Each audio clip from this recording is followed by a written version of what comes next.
Hello, it is Diane's BlueHeartsAndButterflies.com, and I am Diane, and I have a project. I saw this card fun fold on Lisa Curcio's site. She's a fellow Stampin' Up! Demonstrator, but I wanted to add some of my own stuff into it as far as technique goes, but I love this fun fold, so I shared it in a crafting event that I held recently. And over on my blog at Diane's BlueHeartsAndButterflies.com, all 5 of the projects that I had there will be listed with all the dimensions and things and links to the videos. I hope that if you do like my videos, you will like them and share them. It helps my channel to grow. And also you can check out the blog for the dimensions and instructions for each of the projects, things that I used, and things like that. I'll go over them here, but if you do want to just check out the blog, you can. So this one, it opens up and the image here is stamped, but then it's colored actually using something that's unconventional. And it's something I had learned many years ago and I haven't done in a long time, but it's using cotton swabs as your painting for that. So I made bundles of, like, you could do 3 or 5 of these cotton swabs. You just use some rubber bands and put them together. And then the images that I used for the inside I got from Thoughtful Branches, which is a retired set. And then the You're in My Thoughts was another set, and I forgot to grab that one. Hold on one moment. Okay, I'm sorry. The You're in My Thoughts is from the Thoughtful Branches. The stamp that I used on the envelope is actually from Gently Falling. These are retired. And then this leaf die cut that I used is from a set that I had, a retired set, Seasonal Layers Thinlits, that I've always loved that die cut for leaves. Also, I did use these papers are actually available now. It's Gathering Together, and I wanted to show you all these beautiful different designs for fall. They have a gold metallic, so it's a specialty designer series paper, and there are just so many wonderful things, and so I used that to get inspiration for this card. Now, those images aren't really, most of them are not directional, which helps with this card, because you're going to want to make sure that when you do cut your pieces, that if there is a direction, that you're cutting it so that it'll show in the direction you want it to show. So it'll be right side up. And so let's go over what you'll need for this. So you're going to start, the base is actually an 8.5 by 11 piece of cardstock. I'm using Old Olive. I have a piece of basic white that is 5.25 by 4. And then I have 2 pieces of designer series paper that I chose that are also 5.25 by 4. You're going to want something that's coordinating, goes well together, because you're going to be cutting these to fit on the flaps. And then I cut a label with the nested labels, which is a retired label. You can use any label that you want that fits the stamps that you have, and I've already stamped the images for this card here. And then I've also die cut out of crushed curry that leaf, and I took some of the Old Olive thread, twine, whatever it is, and I tied a double bow to have that ready.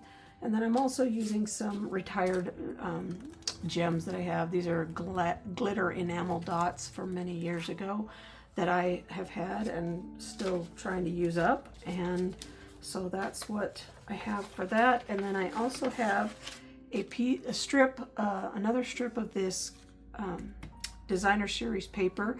When I cut them out, I could get the 4 inches across, and then when I cut the 5 1/4 and 5 1/4, it left me with a little 3 1/4 inch strip.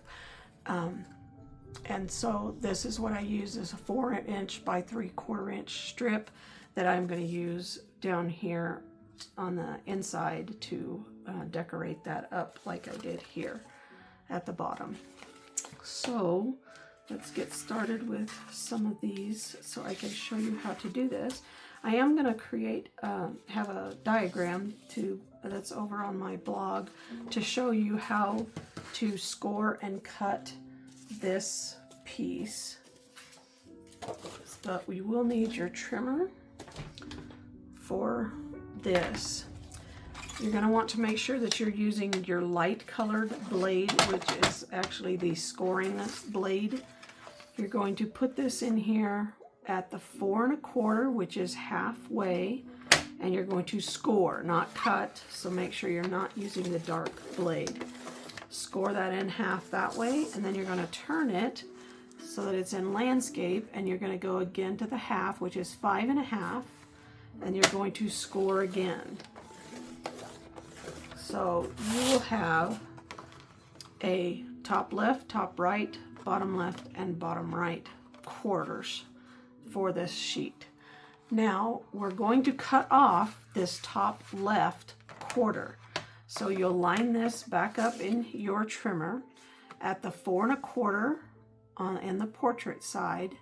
This time you're going to want to use your cutting blade. Now the trimmer for Stampin' Up, it has numbers, the ruler on the side as well. So you can use your cutting blade and go down to the 5 1/2, and you'll be able to see when you get down there, it lines up with the line, the mark on the blade to show you when it's there. And then you're going to take and you're going to turn it and put it back in so that it lines up at the 5 1/2, and you're going to cut this top piece off. So again, move your blade back up, make sure you're at the 5 1/2, and this time you're going to go down to the 4 1/4 measurement. It'll kind of pop when you hit that corner that you've already cut. It's letting you know that it's cut that piece off. You can save this for another project. Now we're going to create that double diagonal fold with the remainder.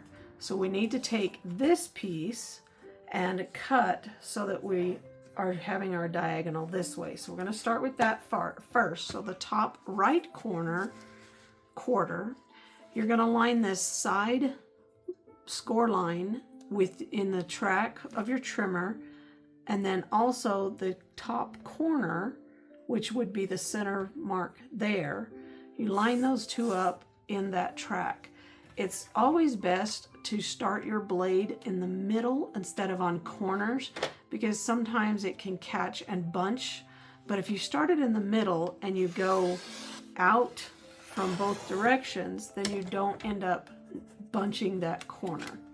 So now you can save that piece for another one. Now this one, you can fold it to get it out of your way. You want to make sure that this lines up with that score line, and you'll use your bone folder to burnish that score line.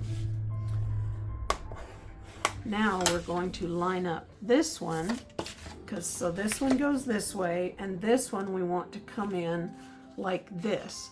So we're going to cut the diagonal from the center where the 4 score lines met out to the outer corner. And you could have it folded, or you could leave it open. It's up to you. But you'll want to line up that corner and the opposite corner, and you're going to want to cut. So again, move your blade so that it's kind of in the middle somewhere, and then you're going to go out and then out, and it just keeps you from bunching up that corner edge. Now I'm going to move this trimmer, and then this piece we're going to fold it over. We want to make sure that it lines up with the bottom and that the point does not extend over. And then we're going to burnish that score line as well. So we will have both of these where they will fold over. And then I just run down. You have your fold, which is your double diagonal. Now, for the pieces that are going to go on the front, you're going to use the 5 1/4 by 4 inch Designer Series papers. Again, when you're cutting these out, make sure that if there is a direction and you want it to go a certain direction, that you line it up so that the 5 1/4 is the long way going up and down. And then this one, for the inside piece, whichever one you decide to use, you're going to want to make sure that you cut from the top left to the bottom right. You'll again line this up with the track on the trimmer with opposite corners. Put that blade in the center. Especially with Designer Series paper, it really tends to bunch if you come in straight onto a corner. Now this piece you could actually turn over and use for another card, so that you could make 2 cards, just create 2 bases, and this piece of Designer Series paper could make 2 cards, the 2 pieces that you have. Now this one is going to be going on the front, so you're going to want to cut from the top right to the bottom left. And this is especially where you're going to want to pay attention which direction it is, if it's a directional paper. If it doesn't have a direction, it doesn't matter so much. And so I'm going to cut that to there. But it will matter as far as which way you cut as to where it's going to line up. If I would have cut this way, then it couldn't have gone on the right place. But this will flip around and it'll be the same one there. So now I have 2 pieces that I could make 2 cards with this one piece of, or 2 pieces of Designer Series paper. So now I have that. Let me get that out of the way. And I will bring in and we can start with the coloring. So I stamped this in Early Espresso ink, and then I'm going to take, oh, and of course I did not grab the ink pads. Hold on one moment.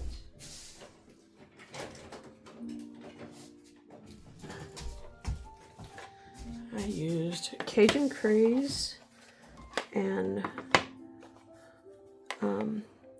crushed curry and pumpkin pie to create the fall leaves. I have some old stamp pads and some new ones.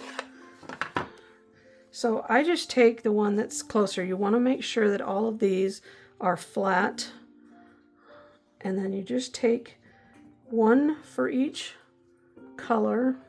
Got one of my cotton swabs that's not hitting. Kind of get that there, and then you're just kind of pounce. Might want to move that up a little bit so that it gives it a little more room to. There we go. And you can use as many or few as you want and put them around. I'm going to go to the other end with this one. Make sure those are level. I'm going to go into the crushed curry, and then I'll stamp around with that, creating some fall leaves. And then again with my Cajun Craze, or no, Cajun Craze I already did. No, I didn't. That's pumpkin pie that I already did. So this one's the Cajun. If you want, you could use Old Olive or something else. And it just gives it a different kind of a look. They have stamps that you could add the sprinkles with those, but this is just kind of a neat, fun way of coloring that is outside of the box, so to speak. And you can reuse your rubber bands and throw away the cotton swabs. But that's basically how to do that cotton swab coloring technique. And with this, I am going to get my other pieces here. I'm going to go ahead and glue this. I'm using the Stampin' Sew Plus. I like that glue runner best because it's permanent and sticks well. And it also has like these little kind of ridges in it. So if I ever do kind of go over the edge, I just can fold that back. And then I'm going to put this down near the bottom so that it's mostly kind of hidden by that flap. And then I'll bring in my base and I will add some adhesive here.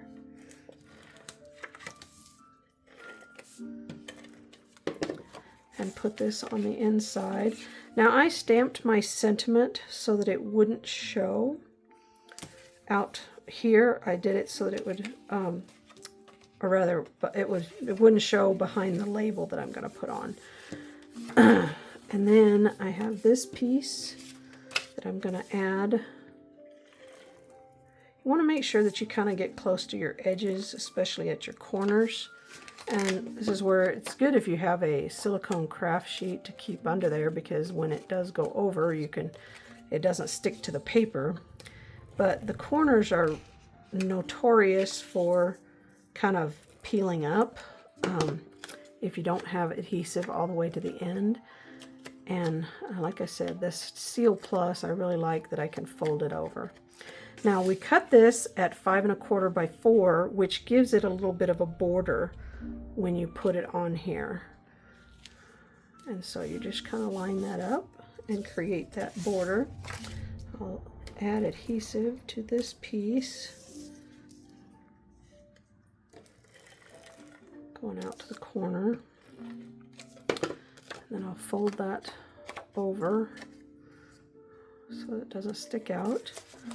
And then I'm going to put that on this, leaving a little border around.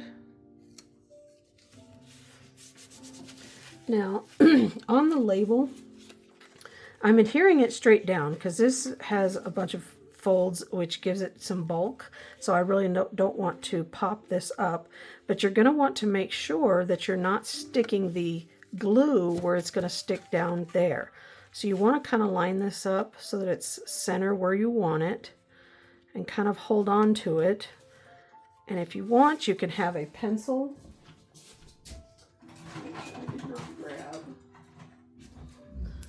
A pencil and kind of turn it over, just to kind of make a light mark on the back. That way you know where to put your adhesive so that you're not sticking this tag to the rest of the card and sealing it up. So then you'll line it back up where you wanted it. And as long as you're on the inside of that pencil mark, you will be okay. And I just stick that down. And then you can use glue dots, you can use Tombow glue, whatever you want, however you want to do it, to stick your leaf die cut on. I'm just kind of going to put a few these glue dots. I'm going to roll a couple of them up so that they are kind of skinny. You could also put some double-sided adhesive on the cardstock before you cut out the die cut, and it would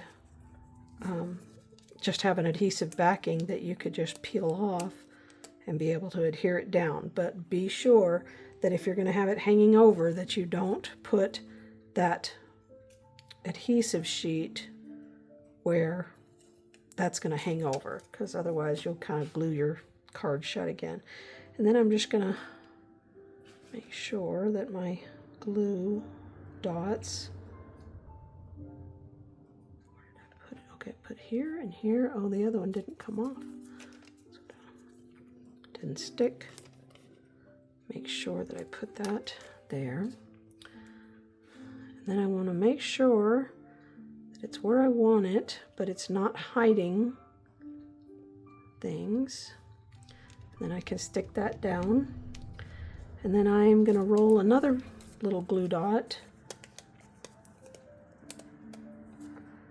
and put it on my knot, the back side of my knot for my bow. And then I could adhere my bow to that leaf, create that little double bow. And then I'm going to use my Take Your Pick tool piercing attachment. I'm going to add these gems, dots, whatever they are, to my card. Oh, where did I lost it. Where did it go? It was right here on the table. Ah, well, there's another dot. I will find it and put it on. It looks like one fell off here, but I don't know where it was because I just had it here and it has disappeared. Do you guys ever have that happen to you when you're doing crafting, that stuff just disappears on you? It's got to be here somewhere. But anyway, I'll just get some more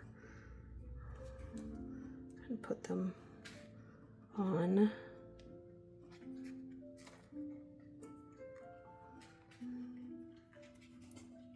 Oh, I had that one there. 1, 2, 3. 1, 2, 3. So I do have them. I just can't find that other one. But anyway, I hope that you will be interested to do this card, and you can check out for the dimensions over on my blog at dianesblueheartsandbutterflies.com. I hope that you enjoyed this video and that you will like and share that so that other people can see my work and that my channel can grow. Also, if you'll subscribe to my channel and click the bell icon, then you will be notified whenever I upload other videos so that you can see other things. Now, this class, again, that I did this card with, there were 5 projects total, so those are over on the blog, and the links to the videos are over there as well. I hope that you'll go and look at that, and I appreciate you spending your time with me. Thank you.